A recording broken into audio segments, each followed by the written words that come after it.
নমস্কার সকলকে। আমি অ্যাস্ট্রোলজার পালমিস্ট শাকিল আহমেদ সিদ্দিকী। আজকে একটু জ্যোতিষ বা পুষ্টি সম্পর্কে আলোচনা করব, এবং অবশ্যই যারা শিখছেন তাদের জন্য, যারা ঘাটাঘাটি করছেন একটু তাদের জন্য, বা আমার স্টুডেন্ট যারা আমার কাছে কোচিং নিচ্ছেন তাদের জন্য এই টপিকটি নিয়ে আলোচনা করব। অ্যাকচুয়ালি এই টপিকটি হচ্ছে গ্রহদের অবস্থান, রাশিগত অবস্থান নিয়ে। অ্যাকচুয়ালি কোন গ্রহটি কোন রাশিতে আছে সেটা তার স্বক্ষেত্র কিনা, কোন গ্রহটি শত্রুক্ষেত্রে আছে সেটা শত্রু কিনা, মানে কোন ভাবে আছে সেটা তার শত্রু কিনা, গ্রহটি কোন ভাবে বা কোন রাশিতে বসে আছে সেখানে তার অবস্থান সে উচ্চস্থ নিচস্থ কিনা, গ্রহটি কোন রাশিতে বসে আছে বা লগ্ন সাপেক্ষে কোথায় বসেছে সেটা তার কেন্দ্র বা ত্রিকোণ কিনা, গ্রহটি লগ্ন সাপেক্ষে দুস্থানে বসে আছে কিনা সেটা তার কেমন ফল দেবে, মিত্র শত্রুর ঘর কিনা, গ্রহটি লগ্ন সাপেক্ষে পনফরে আছে কিনা, গ্রহটি লগ্ন সাপেক্ষে অ্যাপোক্লিমে আছে কিনা, গ্রহটি উপচয়গতভাবে আছে কিনা, এই সমস্ত ব্যাপার নিয়ে একটু আলোচনা করব।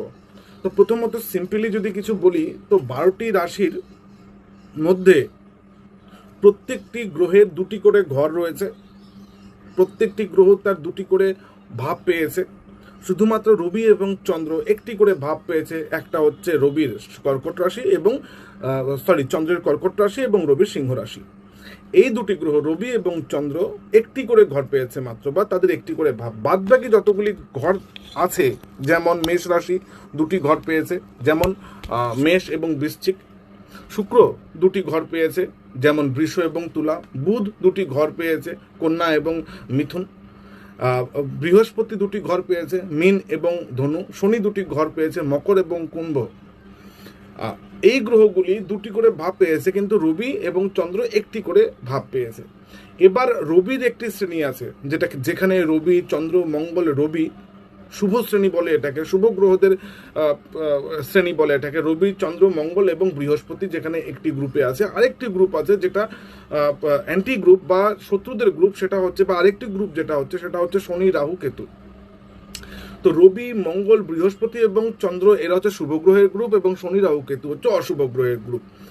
শনির ঘরে যদি রাহু বা কেতু অবস্থান করে তবে অবশ্যই শুভ, কারণ ওদের গ্রুপে ঘরের বসছে। মনে করুন মকর রাশির শনি কুম্ভ রাশিতে গিয়ে বসছে, রাহু বসছে সেখানে, কেতু বসছে সেখানে, এবং এই শ্রেণীতে বুধও রয়েছে, বুধ রয়েছে এবং শুক্র রয়েছে। বুধ শুক্র শনি রাহু কেতু।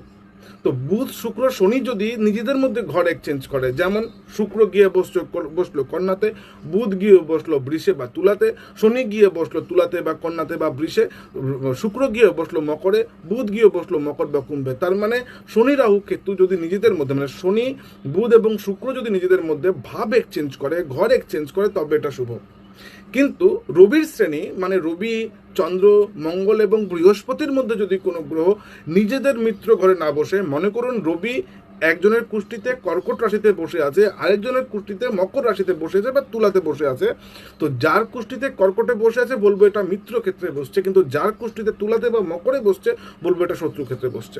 মিত্র ক্ষেত্র কি? নিজেদের গোত্রের মধ্যে বসা।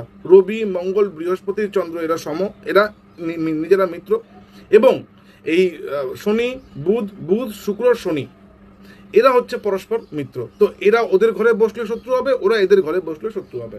এই গেল শত্রু মিত্রের কনসেপ্ট। স্বক্ষেত্রে কি জিনিস? গ্রহরা যদি নিজের ঘরে বসে, মঙ্গল মেষ রাশিতে বা বৃশ্চিকে, শুক্র বৃষতে বা তুলাতে, বুধ কন্যাতে বা মিথুনে যদি বসে, তবে স্বক্ষেত্র গেল। এবার উপচয় 3, 6, 10, 11 ভাবকে আমরা উপচয় বলে জানি। এবার উচ্চস্থ অবস্থা কি? যে গ্রহরা যেভাবে বসে খুব পাওয়ারফুল হয়ে যায়। ফল কেমন দেবে না দেবে এটা পরে, বাট খুব পাওয়ারফুল হয়ে যায়, পাওয়ার তাদের বেড়ে যায়। কোন ঘর সেগুলো? যেমন রবি যদি আসি, রবি মেষ রাশিতে, চন্দ্র যদি আসি তবে চন্দ্র বৃষে, রাহু বৃষে, মতান্তরে মিথুনে। আচ্ছা, বুধকে যদি দেখি তো বুধ তার নিজের রাশি কন্যাতে উচ্চস্থ হয়। বৃহস্পতিকে যদি দেখি তো বৃহস্পতি কর্কট রাশিতে উচ্চস্থ হয়। মঙ্গলকে যদি দেখি মঙ্গল মকর রাশিতে গিয়ে উচ্চস্থ হয়। তারপরে বুধ শুক্রকে যদি দেখি তো শুক্র মীন রাশিতে, শনি তুলা রাশিতে, এবং কেতু বৃশ্চিকে কিংবা ধনু রাশিতে উচ্চস্থ হয়। এই উচ্চস্থ অবস্থার ঠিক বিপরীত গ্রহগুলো যখন অবস্থান করবে তখন সে গ্রহগুলো নিচস্থ হয়ে যায়। নিচস্থ হওয়া মানে খারাপ ফল দেওয়া না, পাওয়ার খানিকটা কমে যাওয়া। যেমন মঙ্গল যদি তুলা রাশিতে চলে আসে, তুলা রাশির শনি যদি মেষ রাশিতে চলে যায়, রবি যদি গিয়ে ঠিক তুলা রাশিতে গিয়ে যদি রবি বসে সেখানে মানে রবি মেষ রাশিতে উচ্চস্থ হয়, রবি চলে এলো তুলা রাশিতে, শনি তুলা রাশিতে উচ্চস্থ হয়, শনি চলে গেল মেষ রাশিতে, এবার শুক্র মীন রাশিতে উচ্চস্থ হয়, শুক্র চলে এলো কন্যায়, কন্যার বুধ চলে গেল ইসেতে মিনে, তো এরকম করে এটা নিচস্থ হয়। এবার নাশস্থ কি জিনিস? নাশস্থ মানে হচ্ছে যখন কোনো গ্রহ তার ঘরের ঠিক বিপরীতে বসবে, মানে চন্দ্র গিয়ে বসছে মকর রাশিতে, বুধ গিয়ে বসছে মীন রাশিতে, রবি গিয়ে বসছে কুম্ভ রাশিতে, শুক্র এসে বসছে মেষ রাশিতে বা বৃষ রাশিতে, বৃশ্চিকে বসছে, মঙ্গল এসে বসছে তুলা রাশিতে, এরা নিজের ঘরের বিপরীতে গিয়ে না নাশস্থ হয়ে যায়। এবার ত্রিকোণ কি? ত্রিকোণ হচ্ছে লগ্ন সাপেক্ষে, যে কোনো লগ্ন হোক, লগ্ন সাপেক্ষে লগ্ন 1 ঠিক তার সেখান থেকে 5 নম্বর ঘর কেন্দ্র, ত্রিকোণের একটা স্তম্ভ, লগ্ন 1 5 নম্বর ঘর, আর সেখান থেকে 9 নম্বর ঘর, মানে 1 5 9 লগ্ন সাপেক্ষে 1 5 9। যদি মেষ লগ্ন হয় তবে মেষ লগ্ন 1 5 নম্বর হচ্ছে সিংহ এবং ধনু হচ্ছে 9। তো 1 5 9 যে লগ্ন হোক, আমি মেষ লগ্ন ধরলাম, আপনি যে কোনো লগ্ন নিতে পারেন। তো লগ্ন সাপেক্ষে 1 5 9 হচ্ছে ত্রিকোণ, ঠিক আছে? আচ্ছা, এই ত্রিকোণের অনেকগুলো ভাগ আছে। কেমন? ধর্ম ত্রিকোণ, অর্থ ত্রিকোণ, কাম ত্রিকোণ, মোক্ষ ত্রিকোণ, 4টে ভাগ আছে এই ত্রিকোণের।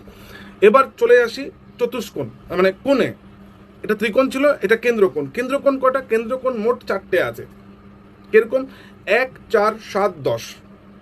1 কে মেষ, 4 হচ্ছে কর্কট, 7 হচ্ছে তুলা এবং 10 হচ্ছে মকর রাশি। তো লগ্ন সাপেক্ষে 1 4 7 10 হচ্ছে কেন্দ্র এবং 1 5 9 হচ্ছে ত্রিকোণ।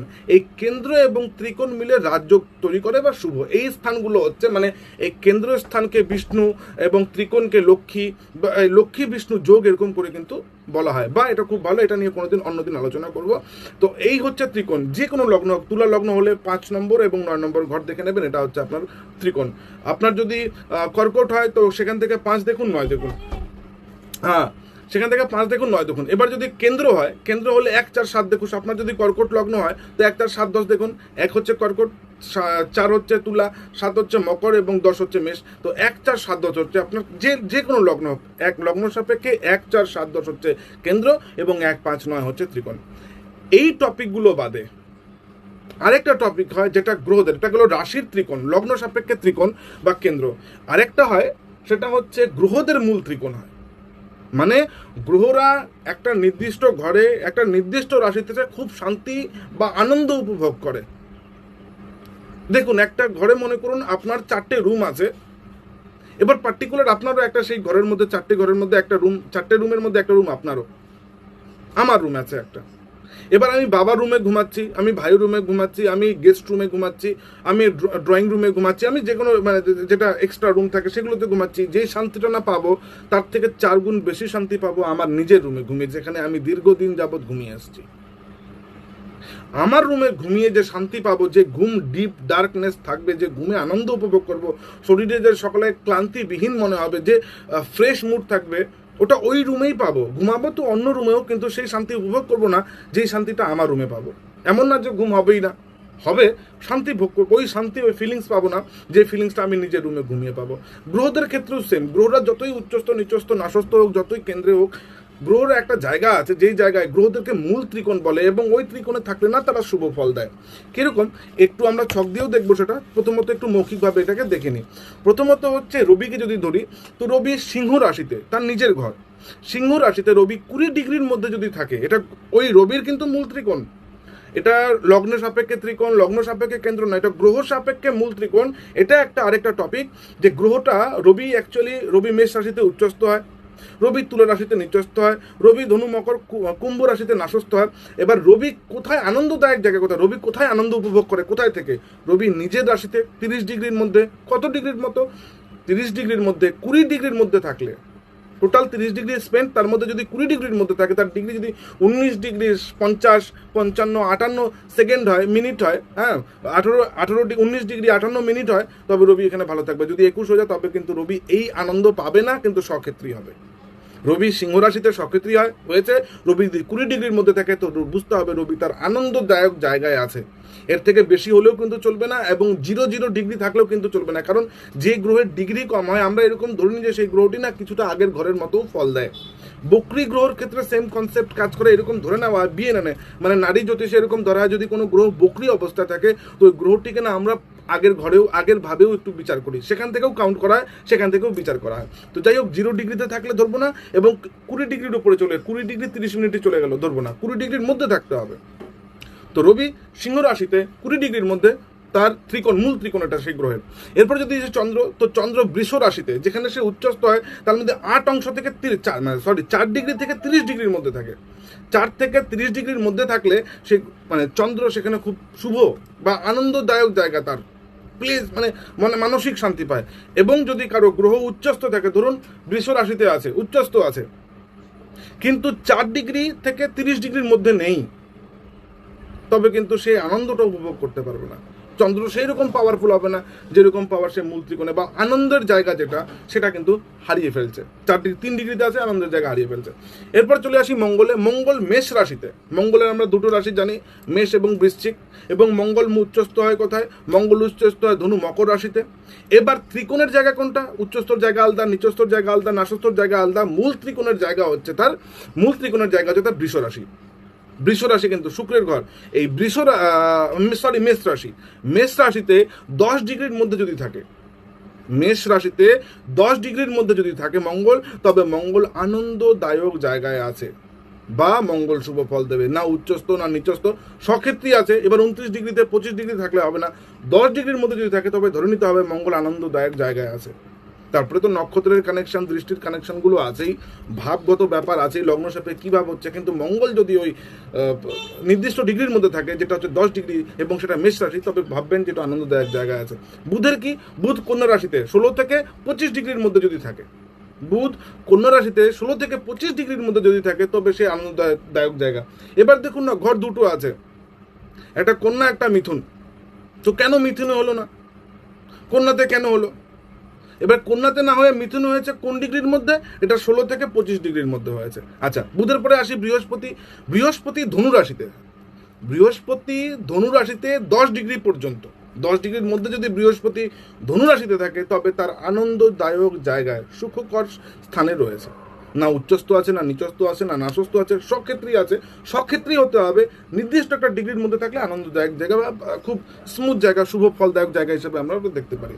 এরপরে যদি শুক্রের ক্ষেত্রে আসি, শুক্র তুলা রাশিতে। সক্ষেত্রী প্রথমত হতে হবে, এটা শর্ত যে তাকে সক্ষেত্রী হতে হবে। দ্বিতীয়ত, এই শুক্র 15 ডিগ্রির মধ্যে যদি থাকে, তবে সেই গ্রহটি আমরা জানি যে আনন্দদায়ক বা পিসফুল, বা গ্রহের মূল ত্রিকোণ, শুক্রের মূল ত্রিকোণের সে মধ্যে রয়েছে, যদি 15 ডিগ্রির মধ্যে থাকে।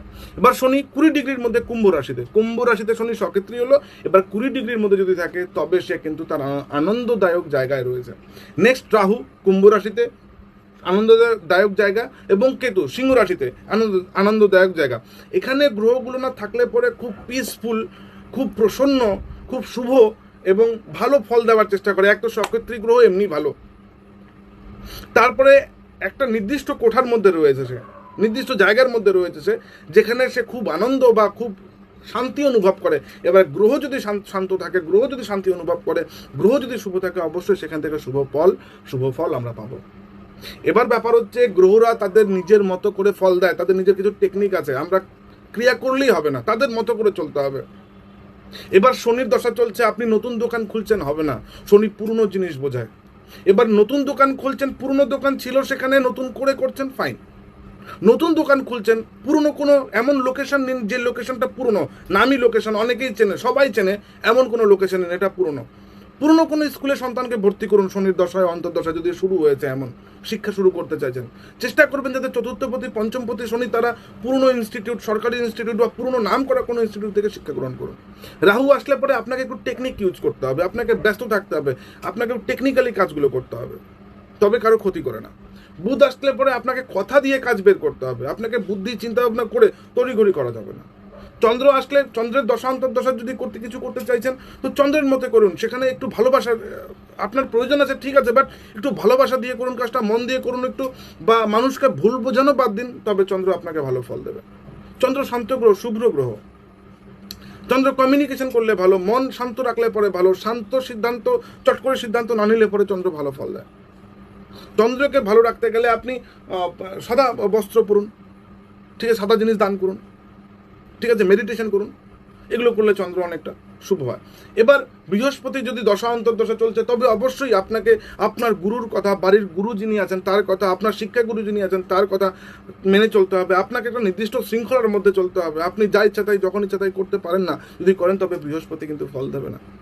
বৃহস্পতি দশা চলছে, আপনি রাতারাতি কোটিপতি হতে চাইছেন, দিবে না আপনাকে, কারণ বৃহস্পতি হঠকারী গ্রহ না, আর যোগ্যতা ছাড়া বৃহস্পতি এবং শনি দেয় না। এবার গ্রহগুলোর না টেকনিক আছে কিছু চলার, এটা নিয়ে অন্য কোনো দিন আলোচনা করব। যখন যে গ্রহের দশা চলছে তো সেই গ্রহের দশা অনুযায়ী আপনি চলুন, আশা করি সেই দশা অন্তর্দশা, আসলে আমরা দশা অন্তর্দশার ফল অ্যাকচুয়ালি খুব ভালোভাবে ভোগ করি উচ্চস্থ গ্রহ বা নিচস্থ গ্রহ থেকে। এবার সময়টা আমাদের বলে দেয়, আমরা বলি না যে কখন ভালো ফল পাবো, এটা দশাই ডিসাইড করে। এবং যে গ্রহের দশা চলছে সেই গ্রহ কোন ভাবের অধিপতি এবং গ্রহের অবস্থান কি, ট্রানজিটে গ্রহটি কোথায় আছে, কি পজিশন আছে, তার উপরে অনেকটা ডিপেন্ড করে। তো যাই হোক, আমার বলার বক্তব্য এইটুকুই, গ্রহদের এই উচ্চস্থ নিচস্থ অপচয় উপচয়গত স্থান ছাড়াও একটা ক্ষেত্র রয়েছে যেটাকে ত্রিকোণ বলা হয়, ঠিক আছে, ত্রিকোণ ক্ষেত্র বলা হয়। মূল ত্রিকোণ গ্রহতে মূল ত্রিকোণ বলা হয় এবং নির্দিষ্ট ডিগ্রির হয় সেটা, এই ডিগ্রির মধ্যে থাকলে গ্রহরা কিন্তু ভালো ফল দেয়। ধন্যবাদ সকলে, ভালো থাকবেন এবং ভিডিওটি ভালো লাগলে অবশ্যই লাইক এবং শেয়ার করবেন। ধন্যবাদ। আসুন একটু কুষ্টির সাহায্যে বিচার করা যাক, দেখা যাক যে গ্রহদের উচ্চস্থ নিচস্থ স্থান, সক্ষেত্রের স্থান, নাশস্থ স্থান এবং মূল ত্রিকোণে গ্রহদের অবস্থান। আমরা জানি যে কুষ্টিতে 12টি রাশি আছে। এই 12টি রাশির প্রথম ঘরটি হচ্ছে মেষ রাশি, এটা মঙ্গলের রাশি। বৃষ রাশি শুক্রের রাশি। মিথুন রাশি হচ্ছে বুধের রাশি। কর্কট রাশি চন্দ্রের। সিংহ রাশি রবির। কন্যা রাশি বুধের। তুলা রাশি শুক্রের। বৃশ্চিক রাশি মঙ্গলের। ধনু রাশি বৃহস্পতির। মকর রাশি শনির। কুম্ভ রাশি শনির এবং মীন রাশির বৃহস্পতি। এই প্রত্যেকটি রাশির যে অধিপতি সে যদি নিজের ঘরে অবস্থান করে, অর্থাৎ যার রাশি সেই গ্রহটি যদি সে ঘরেই থাকে, তবে এটাকে সক্ষেত্রী বলা হয়। যেমন মেষ রাশি নিজের ঘর মঙ্গল এবং বৃশ্চিক রাশি নিজের ঘরের অধিপতি হচ্ছে মঙ্গল। এই দুটো ঘরের অধিপতি নিজের রাশিতে থাকা, এটা হচ্ছে সক্ষেত্রী হওয়া। ধনু, মকর এবং কুম্ভ রাশির অধিপতি শনি, এরা নিজের রাশিতে থাকা, এটাকে সক্ষেত্রী বলে।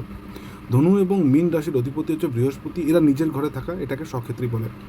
বৃষ এবং তুলা রাশির অধিপতি শুক্র, এরা নিজের ঘরে থাকাকে সক্ষেত্রী বলে। কন্যা এবং মিথুন রাশির অধিপতি হচ্ছে বুধ, এরা নিজের ঘরে থাকাকে সক্ষেত্রী বলে। কর্কট রাশির অধিপতি চন্দ্র এবং সিংহ রাশির অধিপতি হচ্ছে রবি, এরা নিজের ঘরে থাকাকে এটাকে সক্ষেত্রী বলে। এটা হচ্ছে গ্রহদের সক্ষেত্রী স্থান। এবার গ্রহদের উচ্চস্থ নিচস্থ নাশস্থ অবস্থা নিয়ে আমি ভিডিও বানিয়েছিলাম, ডিগ্রিগত কতটুক ডিগ্রি থাকলে গ্রহটি উচ্চস্থ হয় এবং রাশি হিসাবে কোন রাশি সেটা একটু আলোচনা করি।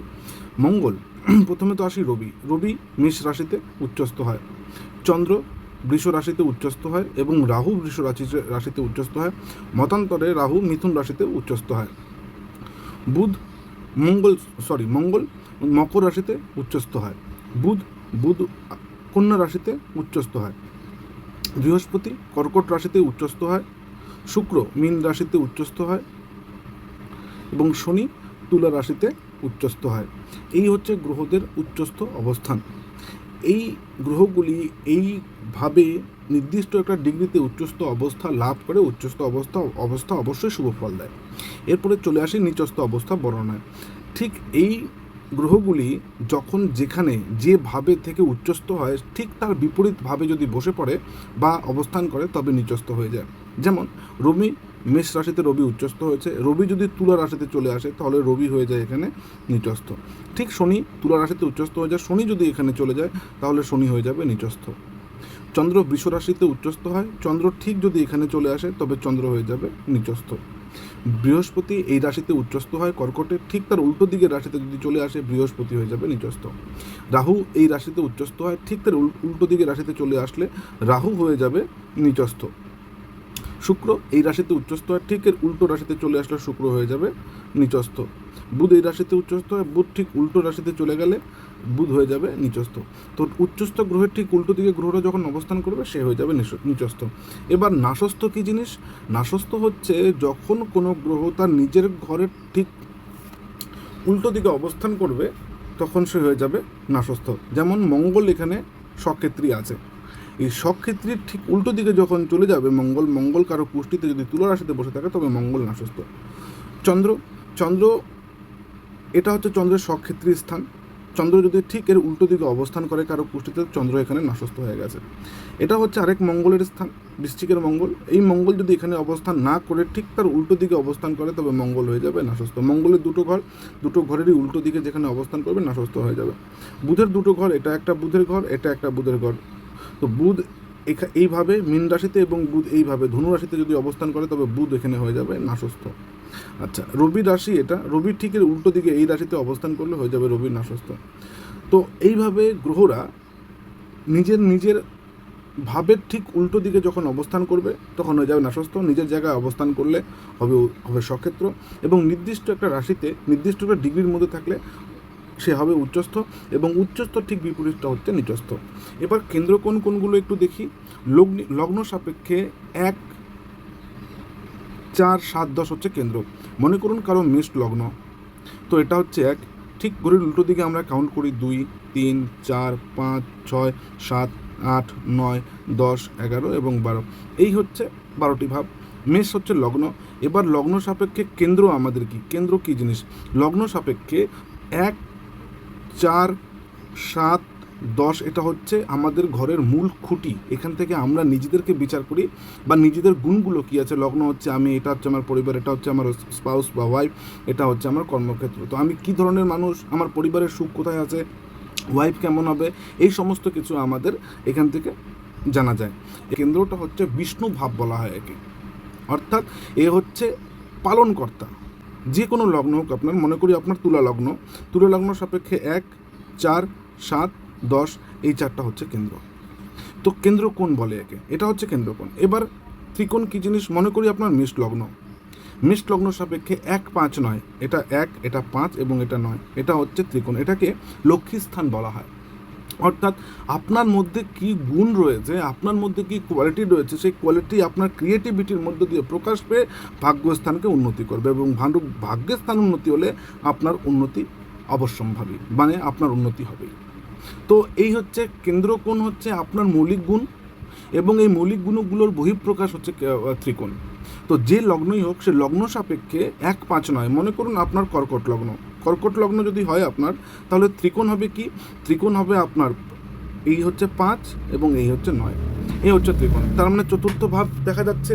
এবার চতুর্থ ভাব হচ্ছে পরিবারের সুখ। এবার পরিবারের সুখ আসবে অষ্টম স্থান, দুঃখ কষ্ট এখান থেকে বিচার হবে, ঠিক আছে। পঞ্চম স্থান থেকে কালপুরুষ কুণ্ডলী অনুযায়ী অষ্টম, এবং আপনার লগ্ন সাপেক্ষে পঞ্চম থেকে, এবং পঞ্চমের নবম মানে লগ্নের নবম মানে পঞ্চমের পঞ্চম, তার মানে আরও ক্রিয়েটিভিটির জায়গা, যেখানে আমরা উচ্চ শিক্ষা দেখি। পঞ্চম স্থান থেকে শিক্ষা এবং আরও হাই কোয়ালিটি যখন আপনার মধ্যে জ্ঞান অর্জন করে চলে আসবে, তখন আপনার উন্নতি মানে ভাগ্য পরিবর্তন হবে, এবং আফটার অল আপনি মানে হচ্ছে আপনার লগ্ন, তো লগ্নের পরিবর্তন হবে।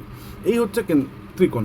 এবার কেন্দ্র ত্রিকোণের যোগ কেমন করে হয়? মনে করুন কারো মেষ লগ্ন, তাহলে 1, 4, 7, 10 এই হচ্ছে কেন্দ্র, এবং 1, 5, 9 এই হবে ত্রিকোণ।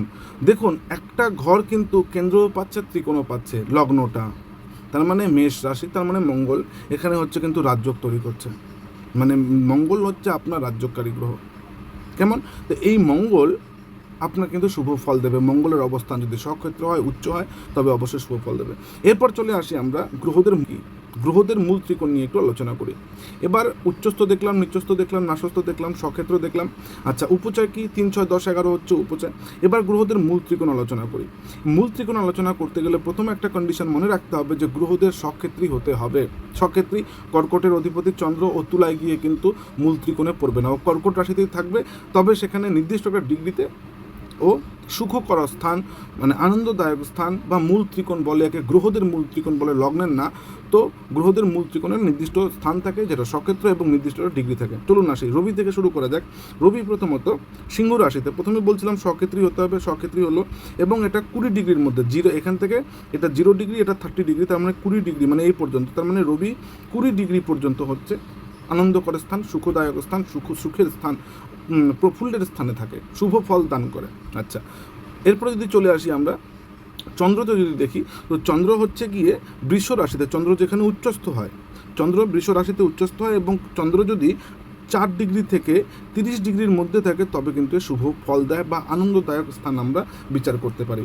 ঠিক এই হিসাবে মঙ্গলে যদি আসি আমরা, তো মঙ্গলকে দেখব, মঙ্গল মেষ রাশিতে মঙ্গল মেষ রাশিতে 10 ডিগ্রির মধ্যে যদি থাকে, 10 ডিগ্রির মধ্যে যদি থাকে তবে আনন্দদায়ক স্থানে থাকে।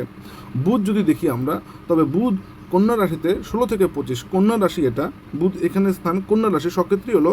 এবার 16 থেকে 25 ডিগ্রির মধ্যে যদি থাকে তবে এটা আনন্দদায়ক বা উৎফুল্ল স্থানে থাকে, মানে এখানেও ভালো ফল দেয়, সক্ষেত্রে কিন্তু ভালো ফল দেবে। এবার এর পরে থাকলে বা এর আগে থাকলে ততটা পাওয়ারফুল হবে না, কিন্তু এই ডিগ্রির মধ্যে থাকলে পাওয়ারফুল থাকবে।